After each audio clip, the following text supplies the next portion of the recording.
ان الحمد للہ نحمده ونستعینه ونستغفره ونعوذ باللہ من شرور انفسنا ومن سیئات اعمالنا من يهده اللہ فلا مضل له ومن يضلل فلا هادی له واشهد ان لا الہ الا اللہ وحدہ لا شریک له واشهد ان محمدا عبدہ ورسولہ اما بعد فإن خير الحديث كتاب الله وخير الهدي هدي محمد صلى الله عليه وآله وسلم وشر الأمور محدثاتها وكل محدثة بدعة وكل بدعة ضلالة وكل ضلالة في النار. أعوذ بالله السميع العليم من الشيطان الرجيم من همزه ونفخه ونفثه. بسم اللہ الرحمن الرحیم. رب اشرح لی صدری ویسر لی امری واحلل عقدۃ من لسانی یفقہوا قولی. بسم اللہ الرحمن الرحیم. ان اللہ وملائکتہ یصلون علی النبی یا ایہا الذین آمنوا صلوا علیہ وسلموا تسلیما. اللہم صلی علی محمد وعلی آل محمد کما صلیت علی ابراہیم وعلی آل ابراہیم انک حمید مجید. اللہم بارک علی محمد وعلی آل محمد کما بارکت علی ابراہیم وعلی آل ابراہیم انک حمید مجید. ربنا آتنا من لدنک رحمتا وہیئ لنا من امرنا رشدا. ربنا آتنا فی الدنیا حسنہ وفی الآخرۃ حسنۃ وقنا عذاب النار. لا الہ الا انت سبحانک انی کنت من الظالمین. حسبنا اللہ ونعم الوکیل. یا حی یا قیوم برحمتک استغیث ولا حول ولا قوة الا باللہ العلی العظیم. آمین. الحمدللہ آج 18 فروری 2024 کو سنڈے کے دن ہماری یہ قرآن کلاس نمبر 175 ہوگی. آج انشاءاللہ تعالی ہم سورۃ الحجر کی آیت نمبر 49 سے آنورڈ سٹارٹ لیں گے. کوشش کریں گے کہ آج ہماری یہ سورت مکمل ہو جائے انشاءاللہ تعالی. اعوذ باللہ من الشیطان الرجیم. بسم اللہ الرحمن الرحیم. یہ جو 2 آیات آ رہی ہیں یہ بہت کرٹیکل آیات ہیں. اللہ تعالیٰ کی ذات اور صفات کے اعتبار سے جو پبلک میں ایک مسکنسیپشن پائی جاتی ہے. اس آیت کا درد وہ شخص فیل کر سکتا ہے جسے اس معاشرے سے اللہ تعالیٰ کا جو تعارف کروایا گیا وہ بالکل ڈیفرنٹ ہے، اور جو قرآن اللہ کا تعارف کروا رہا ہے وہ بالکل ڈیفرنٹ ہے. نبئ عبادی انی انا الغفور الرحیم.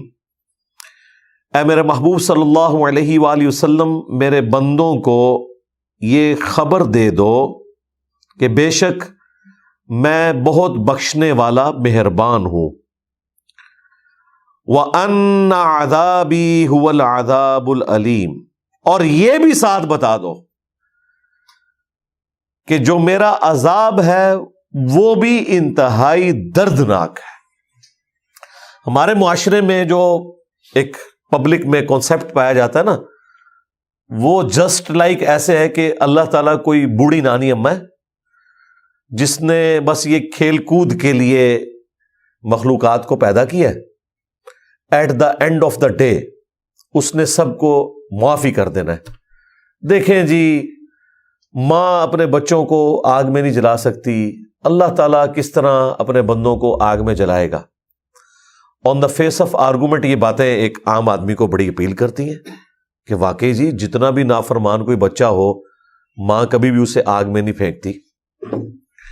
لیکن وہ یہ بھول جاتے ہیں کہ ماں اپنے احساسات سے، جذبات سے مغلوب ہے.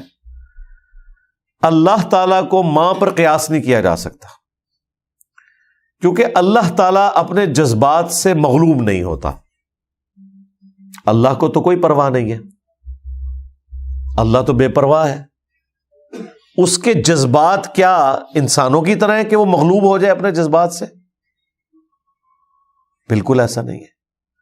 اسی کانسیپٹ کو کرسچنز نے بڑے لیول کے اوپر پروپیگیٹ کیا، اسلام کے خلاف پروپیگنڈا کیا کہ دیکھیں مسلمان ایک جابر اور ظالم قسم کے رب کے ماننے والے ہیں، اور ہمارا جو پروردگار ہے گاڈ از آل لونگ، خدا تو ہے ہی محبت کا نام۔ ایک جیزس کرائسٹ جو اس کا اپنا بیٹا تھا بقول ان کے، اسے سولی پہ چڑھا کے اس نے ساری انسانیت کے گناہوں کو معاف کر دیا، اس لیے کہ گاڈ آل لونگ ہے۔ گاڈ تو کسی کو عذاب دے ہی نہیں سکتا، گاڈ کا مطلب ہی محبت کرنا ہے، یہ کانسیپٹ دیتے ہیں، حالانکہ یہ ان لاجیکل ہے۔ دنیا میں بھی اللہ تعالیٰ نے کئی ایک ایگزامپلز ایسی رکھی ہیں جن کے بعد اس طرح کے احساسات کی بنیاد کے اوپر اللہ تعالیٰ کی ذات اور صفات کی کوئی پکچر ڈرا کرنا وہ بالکل بے وقوفی اور گمراہی پر مبنی ہے۔ مجھے بتائیے دنیا میں روزانہ کیا ہزاروں ہرن شیروں کا شکار نہیں ہو رہے؟ نیشنل جغرافی کے اوپر وہ منظر دیکھا نہیں جاتا جب 8-10 شیر ایک بڑے بھینسے کے اوپر سوار ہو کے اسے چیر پھاڑ کے رکھ دیتے ہیں؟ تو یہ تو پریکٹیکلی ہو رہا ہے۔ اگر اللہ یا گاڈ از آل لونگ ہے تو پھر یہ کیوں ہو رہا ہے؟ ابھی آپ سمندروں کے اندر چلے جائیں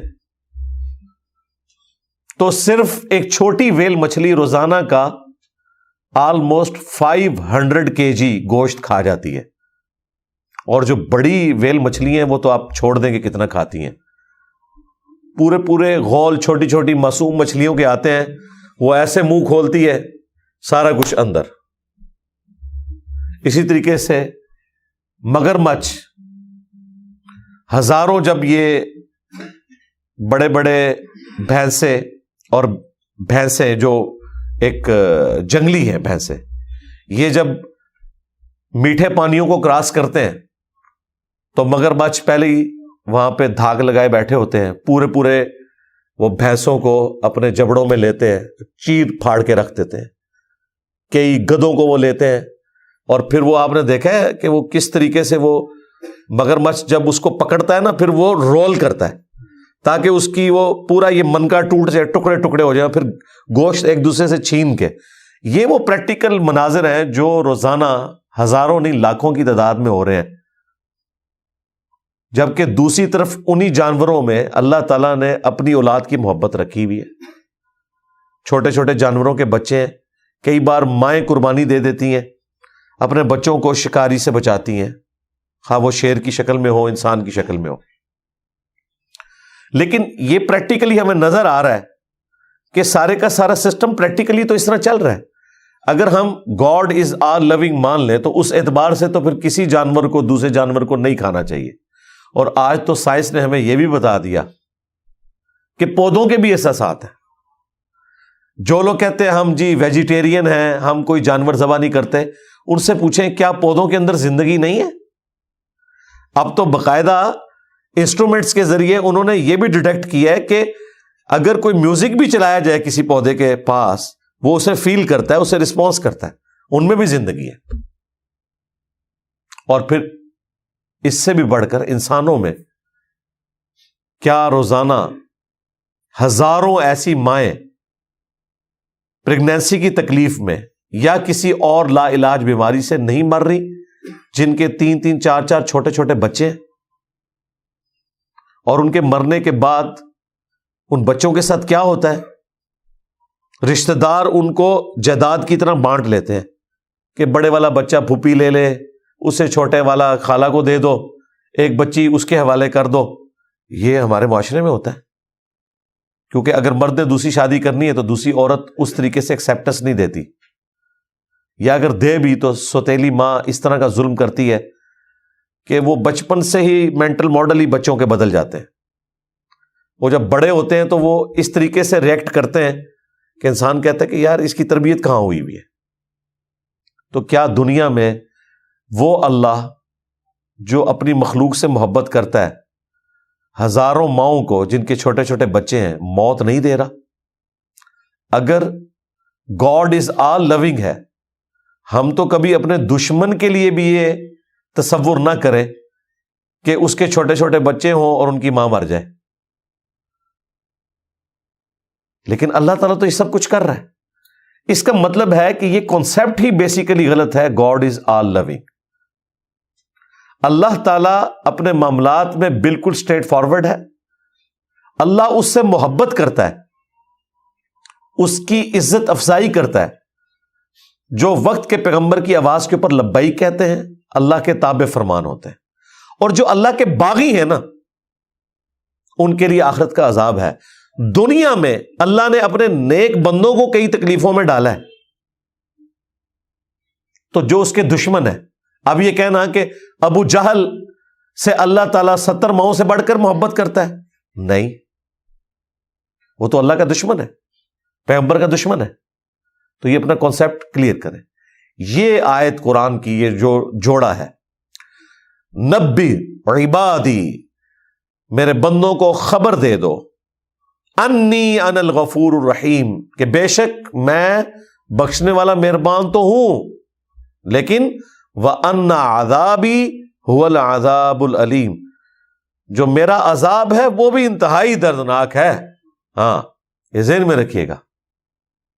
باقی جو میں نے مثالیں دی ان کو آپ اگر آخرت کے ساتھ جوڑ کر دیکھیں گے کہ دنیا کو اللہ نے قانون ابتلا یعنی آزمائش کے اوپر بنایا ہے، کسی کو دولت دے کر آزمایا ہے، کسی سے لے کر اسے آزمایا ہے، کسی کو تکلیف میں ڈال کے آزمایا ہے، کسی کو آسائش دے کر آزمایا ہے۔ At the end of the day سارے کے سارے لوگ برابر ہو جائیں گے بھائی، یہ ذہن میں رکھیے گا۔ لوگ کہتے ہیں دنیا میں کئی لوگوں پر ظلم ہوتا ہے اور عدالتیں انصاف نہیں دیتی، تو ان کا کیا قصور تھا؟ بالکل، اگر یہ دنیا یہیں پہ ختم ہو جانی ہے اور آخرت کی زندگی نہیں ہے تو آپ کی بات بالکل درست ہے، یہ ناانصافی کے اوپر ہے۔ لیکن اللہ نے کب یہ دعویٰ کیا ہے کہ دنیا سب کچھ ہے؟ اس کو آخرت کے ساتھ جوڑا ہوا ہے۔ جب آخرت میں بدلہ ملے گا، عمار ابن یاسر کی نگاہوں کے سامنے ایک دن میں ان کی والدہ بھی اور ان کے والد کو بے دردی سے قتل کیا گیا،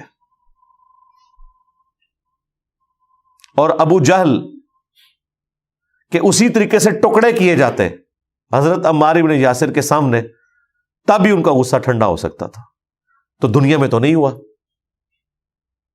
وہ الگ بات کہ وہ غزوہ بدر میں مارا گیا، لیکن عمار ابن یاسر کو تو بدلہ نہیں ملا اس دنیا میں، لیکن آخرت میں ملے گا۔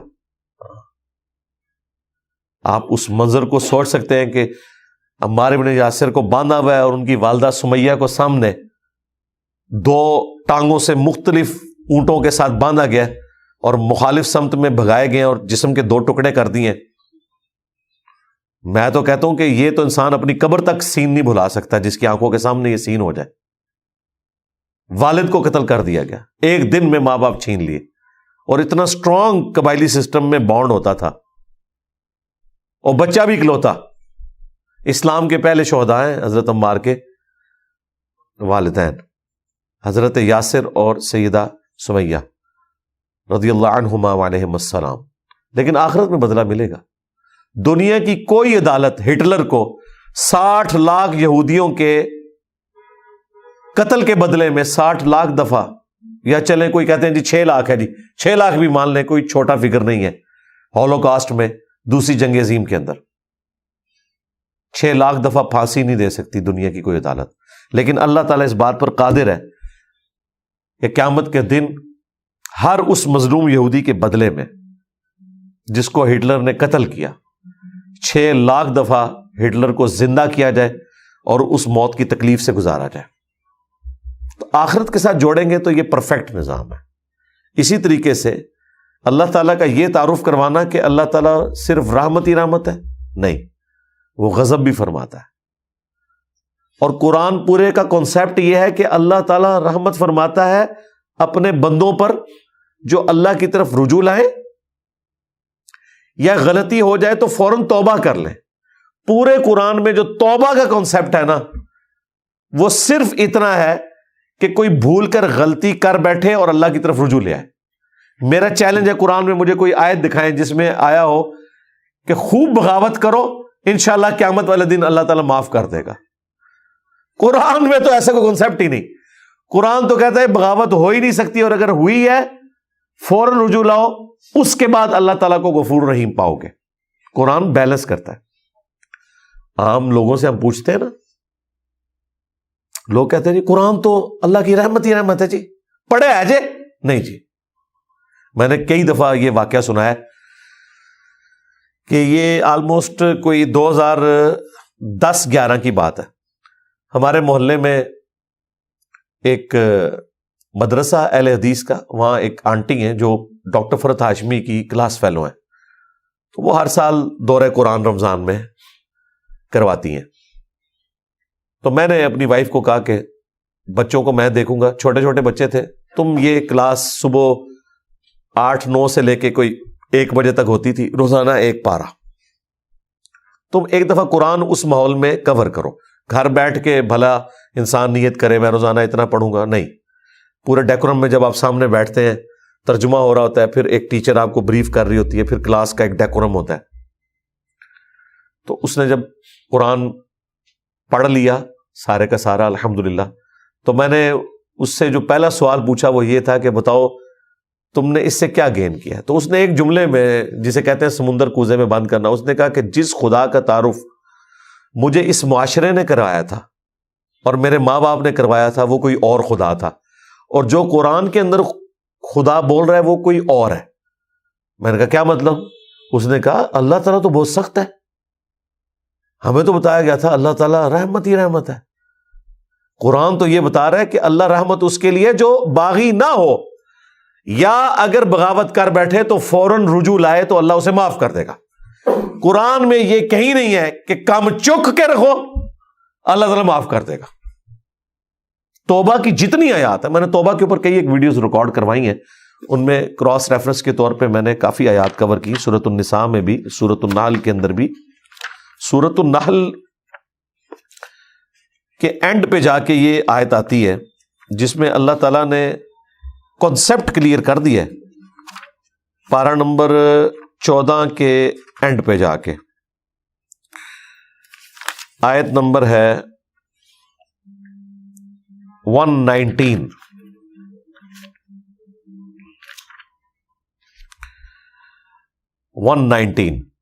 ثم ان ربک للذین عملوا السوء بجہالہ، پھر اس کے بعد بے شک تمہارا رب ان لوگوں کے حق میں جو جہالت میں بھول چوک کر کوئی گناہ کر بیٹھے، ثم تابوا من بعد ذلک، اس کے فوراً بعد توبہ کر لیں، اور صرف توبہ نہیں، وَأَصْلَحُوا، اور اپنی اصلاح کر لیں.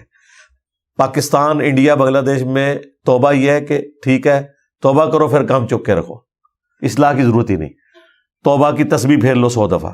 اللہ تعالیٰ ہمارا ہے کہ توبہ کر لیں، اس کے بعد اپنی اصلاح کریں.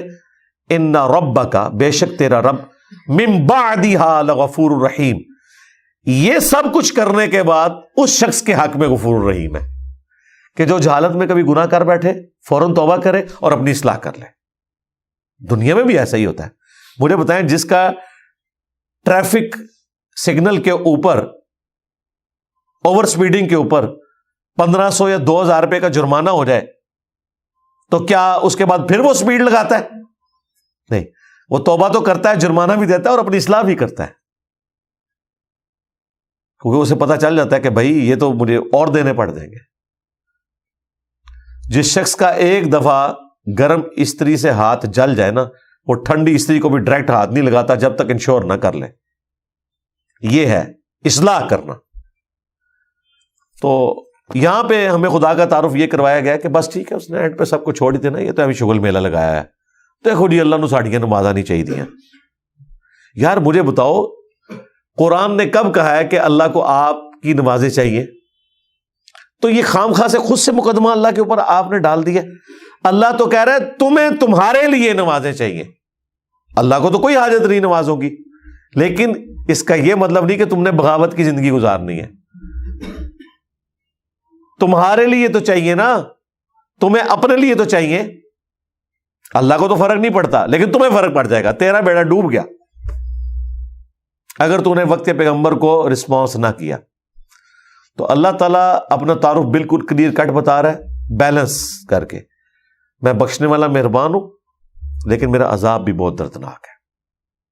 مہربان ہوں ان لوگوں کے لیے جو وقت کے پیغمبر کی دعوت کو قبول کریں، غلطی ہو جائے رجوع لائیں، استغفار کریں، اصلاح کر لیں، لیکن جو بغاوت کے اوپر اترے ہوئے ان کے لیے پھر میرا عذاب بھی دردناک ہے، اس پہ زیرو ٹالرنس ہے۔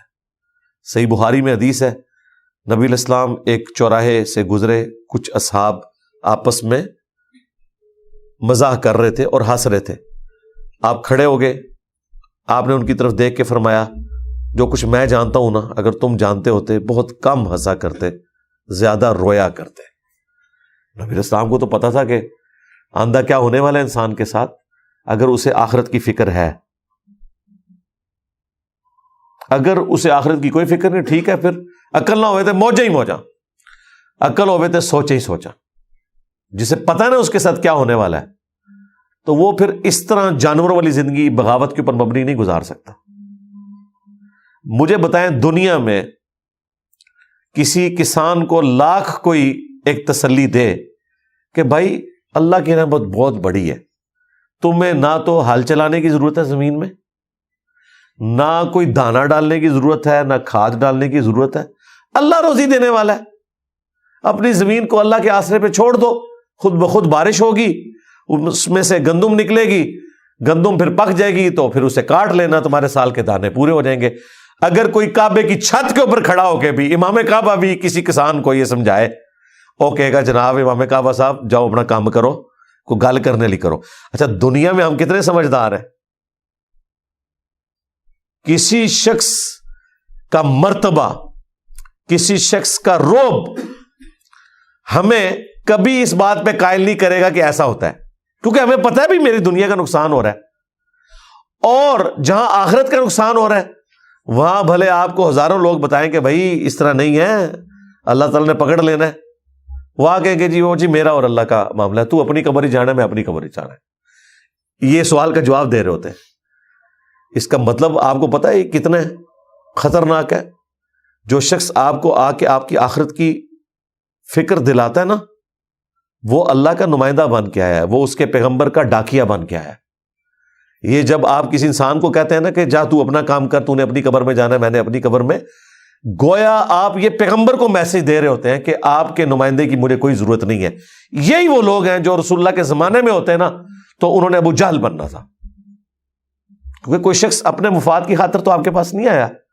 اگر وہ آپ کو کہتا ہے کہ یار 5 وقت کی نماز پڑھو، حلال اور حرام رزق میں فرق کرو، پکڑے جاؤ گے اگر رزق حرام کمایا، نہ تمہاری نمازیں کام آئیں گی، نہ تمہارا کوئی حج کام آئے گا، نہ کوئی اور نیکی کام آئے گی۔ اور اسی طریقے سے اگر تم نے حقوق العباد تو پورے کیے بیوی بچوں کے، ماں باپ کے، لیکن اللہ کا حق پورا نہ کیا تو پیغمبر بھی تمہیں نہیں چھڑوا سکتے۔ بالکل یہ کلیئر کٹ ہے۔ وَأَقِيمُوا الصَّلَاةَ وَلَا تَكُونُوا مِنَ الْمُشْرِكِينَ، دیکھنا نماز کو قائم رکھنا، مشرک نہ ہو جانا۔ قرآن کی آیت ہے اور صحیح مسلم میں حدیث ہے 246، بندے کے کفر اور ایمان، شرک اور اسلام کے درمیان فرق کی نماز ہے۔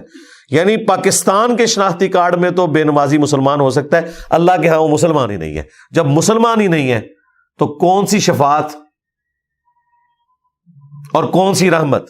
کیونکہ بیسک آپ کے پاس شناختی کارڈ ہی نہیں ہے، نیشنلٹی نہیں ہے۔ آگے آپ پاکستان میں اگر آپ کا شناختی کارڈ نہیں، آپ کسی بینک میں اکاؤنٹ نہیں کھول سکتے، آپ کوئی ایکٹیویٹی پرفارم ہی نہیں کر سکتے۔ اب تو ہر چیز آپ کے شناختی کارڈ کے اس نمبر پہ آ گئی ہے۔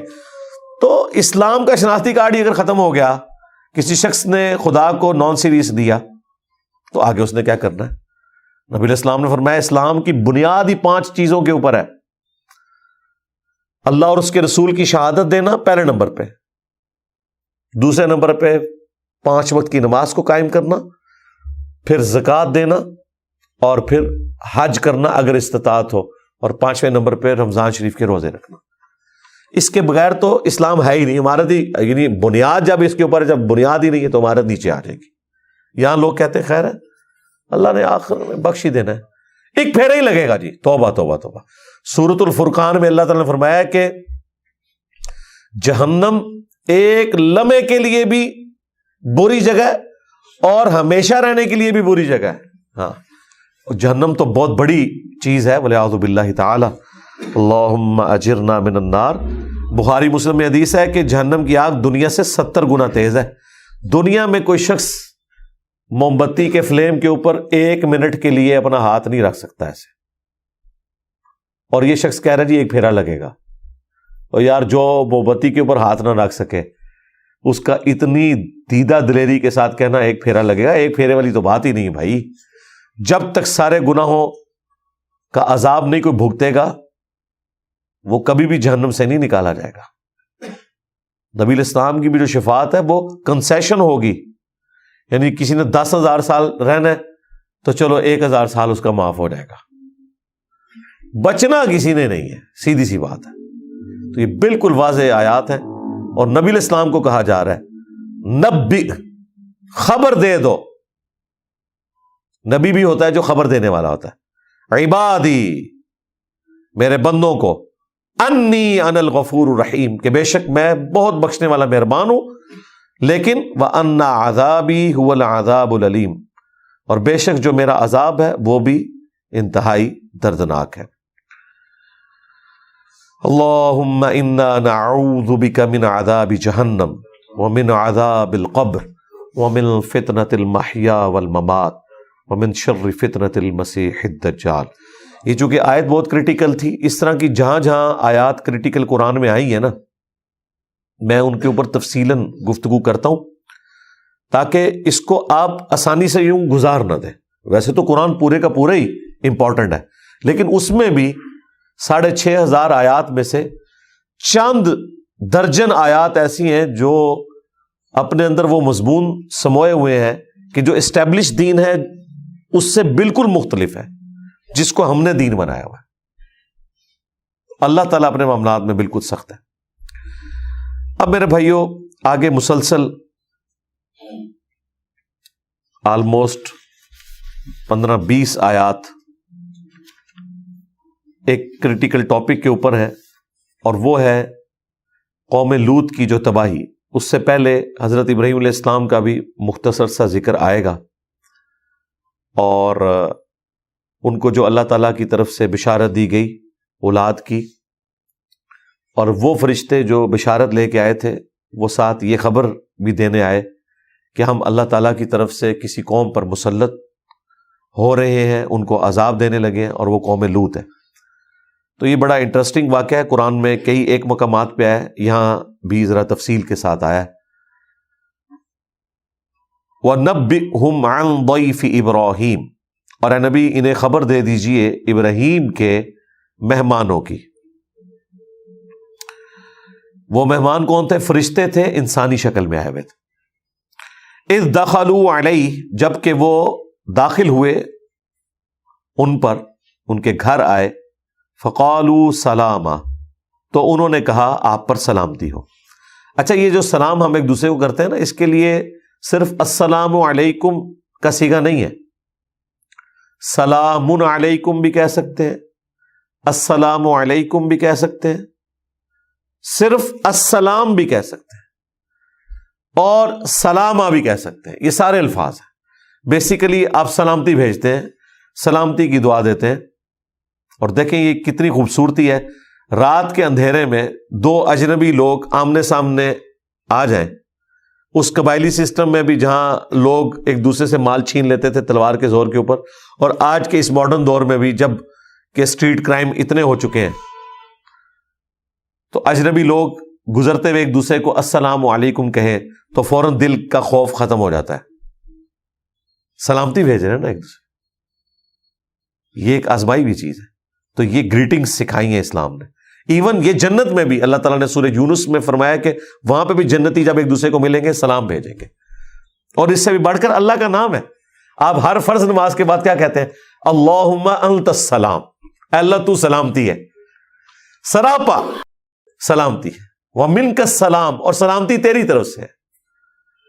تو یہ سلام، اور ہمارے مذہب کا نام بھی اسلام، سلامتی. تو انہوں نے جب سلام کیا فرشتوں نے، قال انا منکم وجلون، انہوں نے کہا کہ اے اجنبیو ہم تو تم سے خائف ہیں، یعنی حضرت ابراہیم علیہ السلام کو ان سے خوف آیا. اس کی وجہ کیا تھی وہ یہاں پہ ذکر نہیں ہوئی، وہ سورہ الذاریات میں اور دوسری جگہوں پہ آیا کہ جب وہ مہمان داخل ہوئے تو حضرت ابراہیم علیہ السلام بڑے مہمان نواز تھے، فوراً سے گئے، ایک بچڑا ذبح کیا اور بھنا ہوا بچڑا لا کے ان کے سامنے رکھا. یہ قرآن میں آیا سورہ الذاریات میں اور باقی جگہوں پر. اب وہ فرشتے تھے، اگرچہ انسانی شکل میں آئے تھے لیکن وہ کھانا تو نہیں کھاتے. انہوں نے کھانا کی طرف ہاتھ نہیں بڑھایا. پھر یہ آپ اس کو جوڑ لیں اس کے ساتھ، یہاں پہ وہ مسنگ ہے، لہذا اللہ تعالیٰ کا کلپ نہیں کاٹنا آپ نے. وہ دوسری جگہ بات ہوئی ہے کہ یہ ہوا کیا تھا. تو وہاں ٹریڈیشن یہ تھی کہ اگر کوئی شخص آپ کے گھر کا نمک کھا لے وہ آپ کو نقصان نہیں پہنچاتا. یعنی ڈاکوؤں کے اندر بھی کوئی نہ کوئی اخلاقیات موجود تھی. اب جب ابراہیم علیہ السلام نے ان کے سامنے کھانا رکھا اور وہ نہیں ہاتھ بڑھا رہے تھے تو حضرت ابراہیم علیہ السلام ڈر گئے کہ یہ کہیں مجھے نقصان پہنچانے تو نہیں آئے، کیونکہ ابراہیم علیہ السلام کو یہ نہیں پتا تھا کہ یہ فرشتے ہیں. انہوں نے پھر بعد میں کہا آپ مت ڈریں، ہم اللہ کے فرشتے ہیں، انسانی شکل میں آئے ہیں. اس سے یہ عقیدہ بھی کلیئر ہوا کہ انبیاء کو اسی وقت معلوم چلتا ہے غیب سے متعلق باتوں کا جب اللہ تعالیٰ انہیں اطلاع دیتا ہے، ادروائز نہیں پتا چلتا. بخاری مسلم دونوں میں حدیث ہے. مسلم کی تو پہلی حدیث ہی یہی ہے، 93 نمبر، 92 تو مقدمے کی روایتیں ہیں. حدیث جبرائیل، اس میں حضرت جبرائیل علیہ السلام سفید لباس میں آتے ہیں، ان کے سر کے بال بھی انتہائی سیاہ، داڑھی بھی انتہائی سیاہ، اور عرب کے لوگ ان کو پہچان بھی نہیں رہے تھے، ان کے علاقے کے بھی نہیں تھے وہ، اور جسم کے اوپر آثار بھی نہیں تھے کہ کہیں دور سے مسافر آیا ہو. ظاہر ہے وہ کوئی جہاز میں تو اس زمانے میں لوگ نہیں آتے تھے، اگر کوئی مسافر آتا تھا تو وہ سفر بتاتا تھا اپنا آپ، لوگوں کو غسل کرنا پڑتا تھا. اور پھر وہ سیدھے آ کے حضور کے سامنے بیٹھ کے گھٹنوں سے گھٹنے جوڑ کے، یہ اس سے بھی حیران کن چیز تھی کہ نبی علیہ السلام دوزانوں بیٹھے ہوئے ہیں اور ایک بندہ اتنا فرینک ہے کہ وہ سامنے آ کے حضور کے بیٹھا ہے جس طرح ہم تشہد التحیات بیٹھتے ہیں، اور وہ اپنے گھٹنوں کو حضور کے گھٹنوں کے ساتھ جوڑ رہا ہے. لیکن حضور کا روب تھا، چونکہ نبی علیہ السلام کی مجلس میں کوئی خود سے کوئی ایکٹیویٹی پرفارم نہیں کرتا تھا. ٹھیک ہے، یعنی یہ ایک استاد کی مجلس کا تقاضا ہے. جس طرح آپ لوگ اکثر جو ہے وہ بالکل کوئی خیال نہیں رکھتے کسی چیز کا، لیکن یہ جو کلاس ہوتی ہے یا ٹیچرز کا ایک ڈیکورم ہوتا ہے. اور پھر نبی علیہ السلام جیسا ٹیچر کسی نے کوئی اس کے اوپر یعنی ورڈکٹ نہیں دیے، سارے خاموشی سے یہ سب کچھ دیکھ رہے تھے کہ یہ کیا ہو رہا ہے. اور پھر انہوں نے آ کے نبی علیہ السلام سے سوالات کیے، نبی علیہ السلام نے جواب دیے. ایمان کیا ہے، اسلام کیا ہے، اور مختلف قیامت کے بارے میں پوچھا. ان کا مجھے قیامت کا پتہ نہیں لیکن نشانیاں مجھے پتہ ہے، میں بتا دیتا ہوں. اس کے بعد پھر وہ جب چلے گئے تو نبی علیہ السلام نے خود بتایا کہ یہ حضرت جبرائیل علیہ السلام تھے، انسانی شکل میں آئے تھے تمہیں دین سکھانے کے لیے، کیونکہ تم لوگ سوال نہیں کرتے تھے تو انہوں نے سوال کرنے کے اوپر ابھارا کہ تم نہیں کر رہے تو میں پوچھتا ہوں تاکہ انہیں پتا چلے یہ آپ سے دین سیکھا کریں. تو صحابہ کرام کو یہ نہیں پتا چلا کہ یہ حضرت جبرائیل تھے.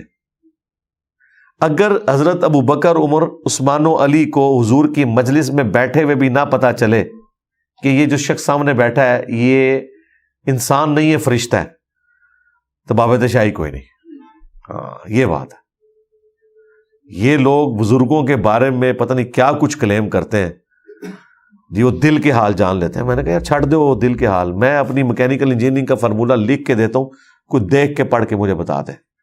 اس طرح کوئی نہیں بتا سکتا کسی کو. یہ صرف پیغمبر کا پروٹوکول ہے. وما کان اللہ لیطلعکم علی الغیب، اور تمہاری یہ شان ہی نہیں کہ اللہ تعالیٰ تمہیں غیب پر اطلاع کرے. ولکن اللہ یجتبی من رسلہ من یشاء، اللہ اپنے رسولوں میں سے جسے چاہتا ہے چن لیتا ہے. اور تمہارا کام یہ ہے کہ اللہ اور اس کے رسول کی خبروں پر ایمان لے کر آؤ.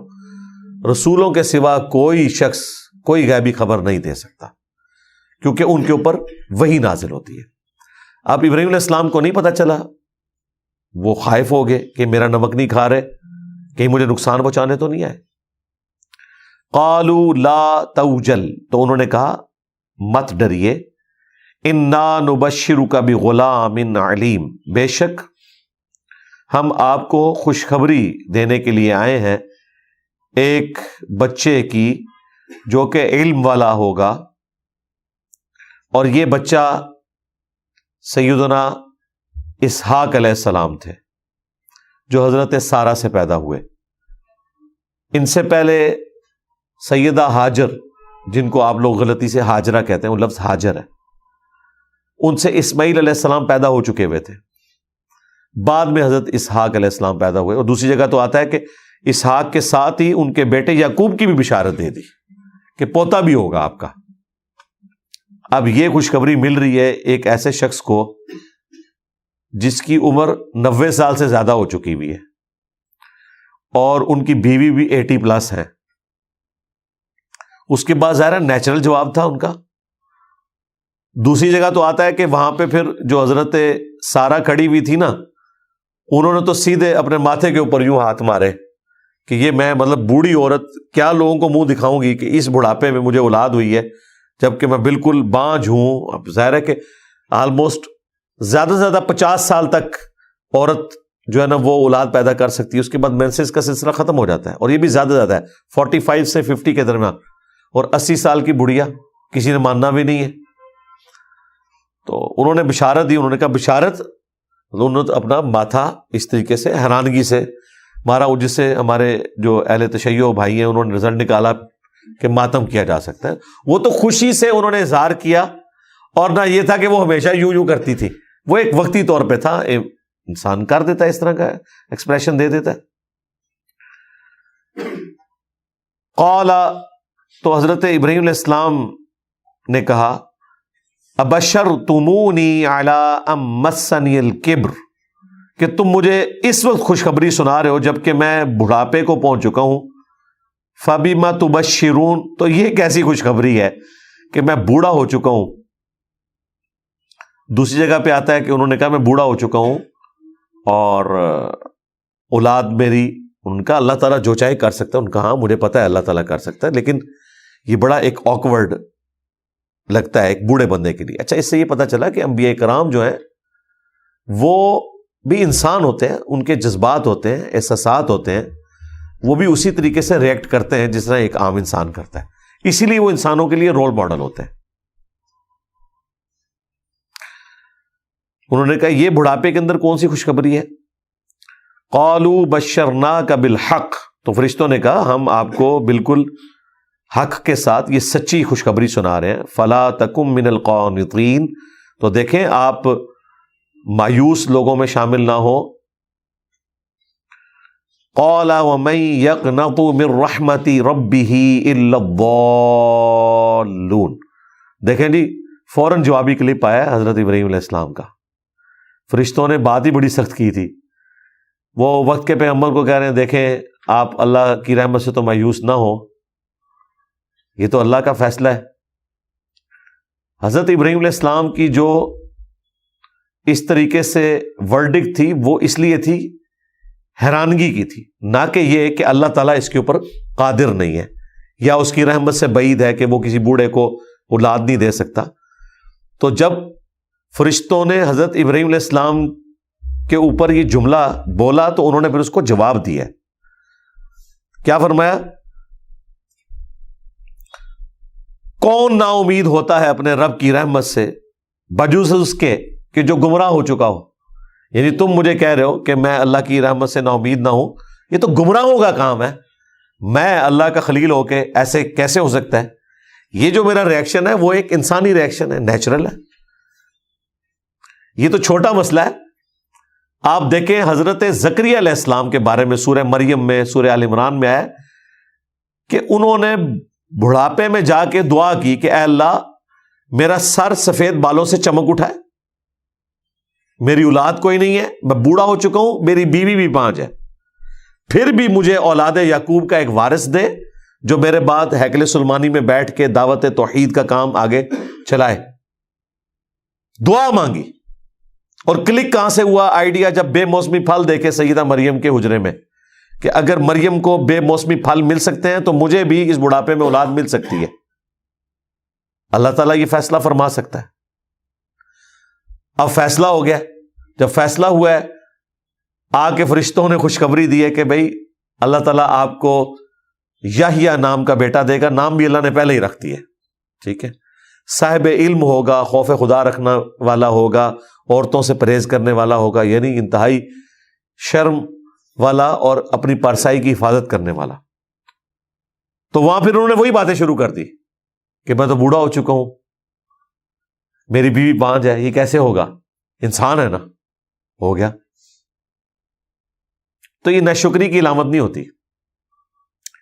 انسان کے اندر جذبات ہیں. حضرت مریم کو فرشتے نے آ کے خبر دی ہے کہ آپ کو اور آپ سے ہونے والے بیٹے کو جو بغیر باپ کے پیدا ہوگا سارے جہان والوں کے لیے ہم نشانی بنانے والے ہیں. میں کہتا ہوں کسی عورت کے لیے ایسی خوشخبری ہو سکتی ہے جو سیدہ مریم کو ملی ہے, لیکن جب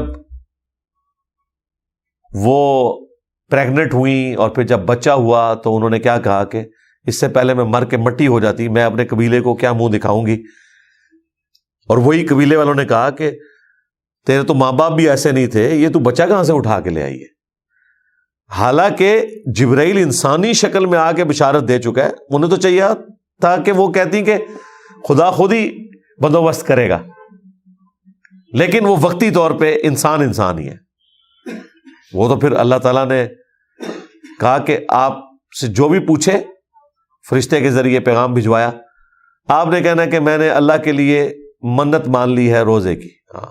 کلام نہیں آپ نے کرنا, چپ کا روزہ رکھنا ہے اور بچے کی طرف اشارہ کرتے نا, وہ بچہ خود بولے گا. پھر بچہ بولا ہے جی, بچہ کیا بولا ہے وہ جناب, وہ آپ ذرا منظر امیجن کریں, ایک چھوٹا سا بچہ بولے کہ میں اللہ کا بندہ ہوں, مجھے اللہ نے پیغمبر بنایا ہے, اس نے مجھے کتاب دی ہے, مجھے اپنی والدہ کے ساتھ اس نے سلوک کا حکم دیا ہے, سلام ہو مجھ پر اس دن جس دن میں پیدا ہوا, جس دن میں مروں گا اور جس دن دوبارہ اٹھایا جاؤں گا. تو اس موقع پہ جا کے حضرت سیدہ مریم کی وہ جو پریشانی تھی وہ ختم ہوئی, لیکن بیچ میں وہ سارے کا سارا معاملہ تو انہیں وہ گزارنا پڑا. بشری تقاضا انسان کے ساتھ اٹیچ ہے, سیدھی سی بات ہے. اگر کوئی سمجھتا ہے یہ تقاضے اٹیچ نہیں ہے تو وہ بے وقوف ہے. اور یہاں پہ تو لوگ اپنے بزرگوں کے لیے اس طرح کے تقاضے ماننے کے لیے تیار نہیں ہے. خود نبی علیہ السلام جب طائف میں زخمی ہوئے ہیں تو وہاں تو آپ بڑی امید لے کے گئے تھے کہ طائف کے لوگ حق قبول کر لیں گے. حتیٰ کہ صحیح مسلم میں آتا ہے کہ پہاڑوں کا فرشتہ اللہ نے بھیجا کہ آپ اگر خواہش رکھتے ہیں تو 2 پہاڑوں کے درمیان طائف کی پوری بستی کو سرما بنا دیا جائے. آپ نے فرمایا نہیں, ہو سکتا ہے ان کی آنے والی نسلیں اسلام قبول کر لیں. اور وہ قبول کیا. بنو ثقیف مسلمان بھی ہوئے, بڑے بڑے جنگجو ان میں پیدا ہوئے. خود جو قاتلین حسین سے بدلہ لینے والا مختار ثقفی ہے, وہ بیٹا تھا ابو عبیدہ ثقفی صحابی کا, وہ بھی بنو ثقیف سے تھا. یہی ثقیف قبیلہ وہاں پہ آباد تھا. اب یہاں پر تو چھوٹے چھوٹے بچے آپ کے پیچھے لگا دیے, آپ کا جسم لہو لہان کر دیا, آپ کی مبارک جوتیاں بھی خون سے بھر گئیں. اسامہ ابن زید ایک آپ کے ساتھ تھے جو آپ کے وہ لے پالک بچے تھے. اب واپس وہاں تو آپ امید لے کے گئے تھے کہ مکے والے تو بات نہیں سن رہے, آپ واپس آ رہے ہیں تو پتہ چلا کہ مکے والوں نے بھی قتل کے فتوے جاری کر دیے ہیں کہ اب ہم اسے انٹر نہیں ہونے دیں گے, کیونکہ وہ تو کانفیڈنٹ ہو گئے نا کہ باقی لوگوں نے بھی دعوت قبول نہیں کی, تو اب ہم اپنے شہر میں بھی نہیں ان کو داخل ہونے دیں گے. تو پھر نبی علیہ السلام نے اسامہ بن زید کو مکے میں بھیجا, چھپ چھپا کے مختلف سرداروں سے میٹنگ کی. ایک بندہ تیار ہوا, مطعم. اس نے کہا کہ میں مطعم بن عدی, اس نے کہا کہ میں جو ہے نا نبی علیہ السلام کو پناہ دوں گا. حالانکہ وہ کافر تھا, وہ پناہ ایک قبائلی اس سسٹم میں آپ سمجھ لیں انسانیت کی بنیاد پہ دے رہا تھا. اس نے امن دی, اور اس وقت اگر کوئی قبیلے کا ہیڈ امن دیتا تھا وہ پھر پورا قبیلہ اس کی حفاظت کرتا تھا. نبی علیہ السلام اس کی امان میں واپس داخل ہوئے. یہاں پہ تو وہ کہتے ہیں عبد القادر جیلانی نگاہ مار کے شہر میں اگلا چھڑی, لوٹا جناب ادھر کرتا تھا, مرید ساڑ دیتا. خدا کا نام. دنیا کو اللہ نے اسباب کے ساتھ جوڑا. اور پھر حضور نے اس کی وہ نیکی ایسی یاد رکھی ہوئی تھی کہ بخاری کے الفاظ ہیں غزوہ بدر کے موقع پر جب درجنوں مشرکین عرب قیدی ہو کر لائے گئے, آپ نے فرمایا آج اگر وہ مطعم بن عدی زندہ ہوتا اور صرف مجھے کہہ دیتا, میں ان سب لوگوں کو چھوڑ دیتا اس کے کہنے کے اوپر, کیونکہ اس نے اس وقت میرا ساتھ دیا تھا. تو یہ انبیاء کرام بھی اللہ تعالیٰ نے ان کے اوپر جو آزمائشیں ڈالی ہیں وہ ان کو اسباب کے ساتھ معاملات کو جوڑا ہے. وہ کبھی کبھار ہوتا ہے کہ اللہ تعالیٰ کو غیبی انٹروین کر کے مدد فرماتا ہے, جس طرح غزوہ بدر میں فرشتے نازل ہوئے. ورنہ تو مجھے بتائیں اگر سب کچھ پری پلان ہو رہا ہو تو پھر انبیاء تو کسی تکلیف سے نہ گزرے, وہ اپنی امتوں کے لیے رول ماڈل کیسے ہوں گے؟ انہیں ساری تکلیفوں سے گزارا جاتا ہے. یہ بشری تقاضے اٹیچ ہوتے ہیں. تو بات کہاں سے کہاں نکل گئی. حضرت ابراہیم علیہ السلام نے فوراً جواب دیا کہ گمراہ لوگوں کا ہی شیوا ہو سکتا ہے کہ وہ اللہ کی رحمت سے نا امید ہوں, میں نا امید نہیں ہوں, بلکہ ایک بشری تقاضا تھا جس کی وجہ سے میں نے یہ سب کچھ کیا. قال فما خطبکم ایھا المرسلون, تو انہوں نے کہا فرشتوں اچھا یہ بتاؤ کس کام سے آئے ہو؟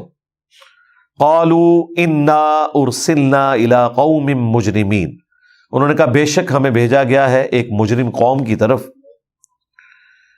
الا آل لوط, سوائے جو حضرت لوط علیہ السلام کی آل ان کے گھر والے ہیں, اور اس میں بھی صرف 2 بیٹیاں, بیوی بھی شامل نہیں تھی, وہ بھی آ جائے گا, وہ بچیں گے, باقی قوم لوط تباہ کی جائے گی. جو ہومو سیکچوالٹی کے مرض میں مبتلا تھے, اس کے اوپر میں تفصیلاً پہلے سورۃ الاعراف کے اندر بول چکا ہوں, آج اس ڈیٹیل میں جانے کی ضرورت نہیں ہے. انا لمنجوہم اجمعین, ہم گھر والوں کو سب کے سب کو بچا لیں گے, اہل ایمان کو. پوری قوم میں سے کوئی ایمان نہیں لایا, 3 بندے تھے. یہ اجمعین سے یہ نہ سمجھے کوئی ہزاروں ہیں, 3, لوط علیہ السلام ان کی 2 بیٹیاں بس, بیوی بھی کافرہ. الا امرأتہ قدرنا, سوائے ان کی بیوی کے جس کے بارے میں یہ طے ہو چکا ہے انہا لمن الغابرین, کہ وہ بھی پیچھے رہ جانے والوں میں ہو جائے گی. پورا پلان فرشتوں کو دے کے بھیجا گیا. اچھا اب یہاں پہ اگلا حصہ اس واقعے کا مسنگ ہے, جو دوسری جگہ قرآن میں آ چکا, کہ پھر حضرت ابراہیم علیہ السلام جھگڑنے لگے فرشتوں کے ساتھ کہ اچھا تم ساری قوم کو برباد کرنے کے لیے آئے ہو. اور اس میں اللہ تعالیٰ نے فرمایا کہ ابراہیم بڑے نرم دل تھے, لیکن وہ جھگڑے میں تفصیلات کیا ہیں وہ تورات کے اندر آئی ہے. حضرت ابراہیم علیہ السلام نے ان سے ڈسکشن کی کہ اچھا اگر 10 بندے بھی اہل ایمان ہوئے نا تو تم نے اس قوم پہ عذاب نہیں لانا. اب فرشتوں کو پتا تھا کہ بندے ہی 3 ہیں, ٹھیک ہے. انہوں نے کہا جی وعدہ آپ سے, اگر 10 بندے بھی مومن نکل آئے نا عذاب ٹال دیں گے. حالانکہ فرشتوں کی کیا مجال ہے کہ وہ خود سے ڈسیژن کر کے عذاب ٹال سکیں, وہ یہ جو وعدہ کر رہے تھے. تو حضرت ابراہیم کو بھی فوراً پتا چل گیا کہ یہ جو میرے ساتھ اپنی اتنی فریگنس شو کر رہے ہیں تو یقیناً لگتا ہے کوئی اس طرح کا معاملہ نہیں. پھر انہوں نے 5 پہ بات کی. انہوں نے کہا ٹھیک ہے جی. ابراہیم علیہ السلام کو کہا, انہوں نے کہا آپ خلیل اللہ ہیں, آپ کی بات رکھیں گے, تھوڑی زبان رکھیں گے. ایسی 5 بھی نکل آئے نا تو عذاب نہیں بھیجیں گے. وہ 5 بھی نہیں نکلے, 3 نکلے. تو اللہ تعالیٰ نے مختصراً اس واقعے کا ذکر قرآن میں بھی کیا ہے جو تورات میں آیا کہ ابراہیم علیہ السلام بڑے نرم دل تھے, وہ فرشتوں سے جھگڑنا شروع ہو گئے. خیر اب یہ فرشتے جو ہیں وہ پہنچ گئے ہیں حضرت لوط علیہ السلام کے پاس. فلما جاء آل لوط المرسلون, تو جب یہ فرشتے انسانی شکل میں آئے لوط علیہ السلام کے خاندان میں, یعنی آپ کے گھر آئے, مہمان بنے, آؤٹ سائڈر تھے, اور لوط علیہ السلام بڑے مہمان نواز تھے. انہوں نے انہیں اپنے گھر میں رکھا, اور لوط علیہ السلام کو بھی یہ نہیں پتا کہ یہ فرشتے ہیں. دیکھیں وہاں ابراہیم علیہ السلام کو نہیں پتا, یہاں لوط علیہ السلام کو بھی نہیں پتا. اور لوط علیہ السلام جو ہیں یہ بھتیجے ہیں حضرت ابراہیم کے, ایک ہی زمانے میں. سورۃ العنکبوت میں آیا کہ ایک لوط ایمان لے کر آیا ابراہیم کے اوپر. ابراہیم علیہ السلام پہ سب سے پہلے جنہوں نے تصدیق کی ان کے پیغمبر ہونے کی وہ لوط علیہ السلام تھے، اور پھر اللہ تعالیٰ نے انہیں بھی پیغمبر بنا دیا۔ اللہ کے علم میں تو ہمیشہ سے تھے، لیکن ایک ظاہری سبب تو بنتا ہے، تو پھر وہ اللہ تعالیٰ کی طرف سے آمورا کی جو بستی تھی جو ڈیڈ سی کے کنارے، وہاں آئے۔ اب وہاں پہ انسانی شکل میں جب فرشتے آئے ہیں، اور وہ ہمیں تفصیل ملتی ہے اسرائیلی روایتوں کے اندر، یہاں پہ بھی اشارتاً آپ کو اندازہ ہو جائے گا، وہ نوجوان لڑکوں کی شکل میں آئے جن کے ساتھ برائی کی عادت پڑ چکی ہوئی تھی قوم لوط کو، اور یہ اللہ تعالیٰ نے پلان کیا کہ وہ خود آئیں گے لوط علیہ السلام کے پاس کہ ان لڑکوں کو ہمارے حوالے کریں بدکاری کے لیے، نعوذ باللہ۔ قال انکم قوم منکرون، تو حضرت لوط علیہ السلام نے کہا کہ تم اجنبی لوگ معلوم ہوتے ہو، مہمان ہو تم۔ اب لوط علیہ السلام پریشان تھے کہ یار یہ لڑکوں کی شکل میں اتنے سارے لڑکے آئے ہیں مدرسے کے اسٹوڈنٹ، تو کہیں مولویوں کے ٹائے نہ چڑھ جائیں۔ ظاہر ہے ایک پیغمبر نے اسی طریقے سے سوچنا ہے، ان کی قوم یہی کام کر رہی تھی، تو بڑے پریشان ہوئے۔ ان کا تم لوگ اجنبی معلوم ہوتے ہو، تمہیں پتہ ہی نہیں ابھی علماء کے ہاتھ نہیں لگے ہوئے۔ اللہ اکبر۔ قالوا بل جئناک بما كانوا فیہ یمترون، تو فرشتوں نے کہا ہم اجنبی نہیں ہیں بلکہ ہم وہ چیز لے کے آئے ہیں جس کے بارے میں آپ کی قوم آج تک شک میں مبتلا تھی۔ یہاں پہ تو وہ الفاظ مسنگ ہیں جو دوسری جگہ قرآن میں آیا ہے، یہ فوراً نہیں فرشتوں نے اپنا تعارف کروا دیا۔ وہاں پہ الفاظ ہیں، لوط علیہ السلام نے کہا کاش میرے پاس کوئی مضبوط قلعہ ہوتا، میں اپنے مہمانوں کی حفاظت کر لیتا، ان بچوں کی حفاظت کر لیتا، علماء کرام سے، انورٹڈ کاماز میں، اپنی قوم کے لوگوں سے۔ پھر وہ ان کے دروازے پہ آ کے کہتے ہیں کہ یہ بچے لڑکے ہمارے حوالے کرو۔ پھر لوط علیہ السلام اپنی قوم سے باقاعدہ بحث کرتے ہیں کہ دیکھو یہ میری قوم کی بیٹیاں ہیں، تم نے اگر کوئی اس طرح کا معاملہ کرنا ہے تو اللہ تعالیٰ نے مرد و عورت کا جوڑا بنایا، یہ تم کیا حرکت کر رہے ہو؟ لیکن وہ باز نہیں آ رہے تھے۔ تو وہاں پہ لوط علیہ السلام نے بڑے درد سے کہا کاش میرے پاس کوئی ایسا قلعہ ہوتا کہ میں اپنے مہمانوں کی حفاظت کر لیتا۔ جب اس پوائنٹ پہ پہنچے لوط علیہ السلام کی پریشانی دیکھی، پھر فرشتوں نے کہا حضرت پریشان نہ ہو، ہمارے ساتھ انہوں نے کیا کرنا ہے، ہم ان کے ساتھ جو کرنے آئے ہیں وہ دیکھیں ہم ان کے ساتھ کیا کرتے ہیں، ہم تو فرشتے ہیں جو انسانی شکل میں آئے ہیں۔ وَأَتَيْنَاكَ بِالْحَقِّ، اور ہم لے آئے ہیں حق، وَإِنَّا لَصَادِقُونَ، اور بے شک ہم آپ سے سچ کہہ رہے ہیں، یعنی ہم ان کے لیے عذاب کا فیصلہ لے کر آئے ہیں اللہ تعالیٰ کی طرف سے۔ فَأَسْرِ بِأَهْلِكَ بِقِطْعٍ مِّنَ اللَّيْلِ، تو آپ اپنے اہل خانہ کو، اپنے گھر والوں کو رات کے حصے میں لے کر نکلیں۔ وَاتَّبِعْ أَدْبَارَهُمْ، اور آپ نے خود پیچھے پیچھے چلنا ہے، اپنے گھر والوں کو آگے آگے چلانا ہے۔ وَلَا يَلْتَفِتْ مِنْكُمْ أَحَدٌ، اور دیکھیں آپ کے اہل خانہ میں سے کوئی بھی پیچھے مڑ کے نہیں دیکھے گا۔ ظاہر پیچھے سے چیخوں کی آواز آ رہی تھی، آسمان سے پتھر برس رہے تھے۔ وَامْضُوا حَيْثُ تُؤْمَرُونَ، اور آپ نے وہاں تک چلتے رہنا ہے جہاں تک اللہ کا حکم ہے، رکنا نہیں ہے آپ نے۔ اللہ اکبر۔ وَقَضَيْنَا إِلَيْهِ ذَلِكَ الْأَمْرِ، اور ہم نے وحی کے ذریعے لوط علیہ السلام کو اپنا فیصلہ سنا دیا، کیا؟ أَنَّ دَابِرَ هَؤُلَاءِ مَقْطُوعٌ مُصْبِحِينَ، کہ صبح ہوتے ہی آپ کی قوم کی جڑ کاٹ کر رکھ دی جائے گی، ان کو تباہ و برباد کر دیا جائے گا۔ اب وہ الفاظ بھی آگے ہیں جو میں نے کچھ ذکر کیے، وہ یہاں پہ بھی آ رہے ہیں۔ وَجَاءَ أَهْلُ الْمَدِينَةِ يَسْتَبْشِرُونَ، تو وہ شہر والے بڑے خوشی کے ساتھ آئے حضرت لوط علیہ السلام کے پاس۔ قَالَ إِنَّ هَؤُلَاءِ ضَيْفِي فَلَا تَفْضَحُونَ، تو لوط علیہ السلام نے کہا کہ دیکھو یہ میرے مہمان ہیں، خدا کے لیے کوئی، میں بھی تمہاری اسی قوم سے تعلق رکھتا ہوں، میری عزت کا کوئی خیال رکھو۔ جو تم منہ کالا کرتے ہو وہ اپنا جو معاملہ چلا رہے ہو وہ تو چلاتے رہو، جو تم نے جہنم کمانی ہے، لیکن میرے مہمانوں کے ساتھ تو یہ کچھ نہ کرو۔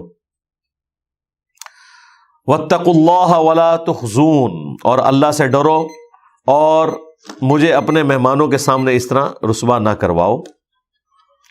قالوا اولم ننہک عن العالمین. تو آگے سے دیکھیں قوم کیا کہہ رہی ہے, کیا ہم نے تمہیں پہلے منع نہیں کیا سارے جہان والوں کی طرفداری کرنے سے؟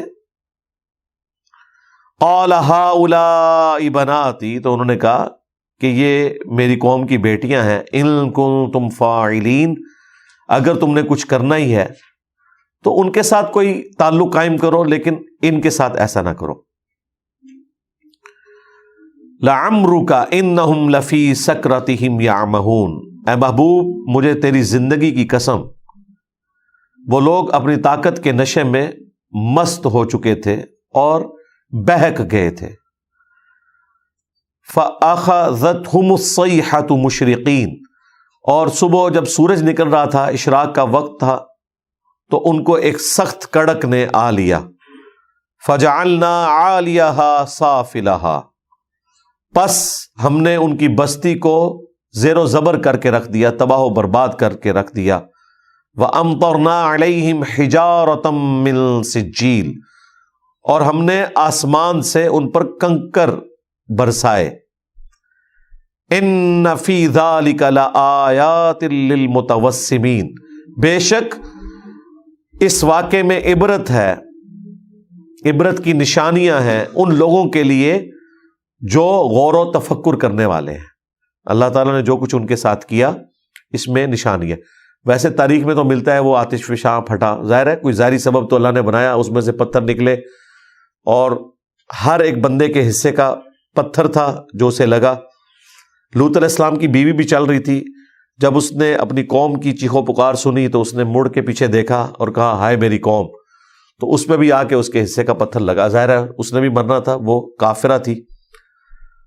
لوط علیہ السلام کی بیوی بھی اور نوح علیہ السلام کی بیوی بھی, یہ دو ایسے پیغمبر ہیں جن کی بیویاں کافرہ تھیں. سورہ تحریم میں آیا کہ ہمارے یہ دو بندے بھی ان کو نہیں بچا سکے اللہ کے عذاب سے, کیونکہ انہوں نے حق نہیں قبول کیا. وَإِنَّهَا لَبِسَبِيلٍ مُقِيمٍ, اور بے شک یہ بستی آباد ہے اس راستے کے اوپر. إِنَّ فِي ذَلِكَ لَآيَاتٍ لِّلْمُؤْمِنِينَ, بے شک اس میں نشانیاں ہیں ان لوگوں کے لیے جو ایمان لانا چاہیں, جو بات ماننا چاہیں, ان کے لیے ظاہر نشانی ہے اس واقعے میں. یہاں پہ اس قوم کا ذکر مکمل ہوا, بقیہ کی آیات انشاءاللہ ہم اگلی دفعہ کور کریں گے. سبحانک اللہم وبحمدک, اشہد ان لا الہ الا انت, استغفرک واتوب الیک, وما علینا الا البلاغ المبین. جزاکم اللہ خیرا. آمین.